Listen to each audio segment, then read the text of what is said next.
Praise the lord. దేవుని యొక్క శక్తి కలిగిన నామానికి మహిమ కలుగును గాక. ఈరోజు దేవుని యొక్క వాగ్దానము కీర్తనల గ్రంథము 99వ అధ్యాయము 9వ వచనము. మన దేవుడైన యెహోవా పరిశుద్ధుడు, మన దేవుడైన యెహోవాను ఘనపరచుడి, ఆయన పరిశుద్ధ పర్వతము ఎదుట సాగిలపడుడి అని ఇక్కడ రాయబడి ఉంటున్నది. ఈ దినము దేవుని యొక్క వాగ్దానాన్ని వింటున్న వారులారా, దేవాతి దేవుడు పరిశుద్ధుడు గనుక ఆయన ఎదుట మనం సాగిలపడాలి, ఆయన్ని ఘనపరచాలి. ఎందుకంటే ఆరాధనకి యోగ్యుడు ఆయన మాత్రమే. ఈ లోకంలో ఎంతమంది ఉన్నప్పటికీ కూడా ఆరాధనకి యోగ్యులుగా వారు నిలబడలేరు. ఎందుకంటే వారిలో ఎంత మాత్రమును పరిశుద్ధత లేదు. అయితే నీవు నమ్ముకున్నటువంటి దేవాతి దేవుడు అతి పరిశుద్ధుడు. పరిశుద్ధుడు కాదు, అతి పరిశుద్ధుడు ఆయన.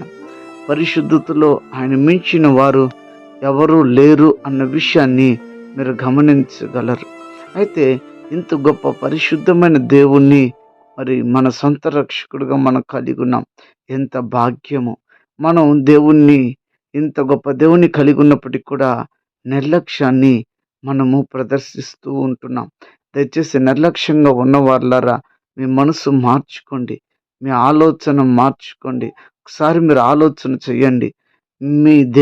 నీ దేవుని ఎలా నువ్వు సాగిలపడుతున్నావు? ఆయన ఎదుట నువ్వు ఆయనకు లోబడుతున్నావా అంటే ఒకసారి నిన్ను నీవు ప్రశ్నించుకో. ఆయన సముఖంలో లోబడేవారు, ఆయన స్తుతించేవారు ఆయనకి ఎంతో ఇష్టం. వారికి ఏ మేలు చేయక మానుడు అని కూడా రాయబడి ఉంటుంది. కాబట్టి నీ పట్ల గొప్ప కార్యము జరగాలంటే ఆయన యందు భయము భక్తులు కలిగి సాగిలపడే అనుభవం కలిగి పరిశుద్ధమైన దేవుణ్ణి ఘనపరచు. తప్పక నీ పట్ల అనేక గొప్ప కార్యములు చేస్తాడు.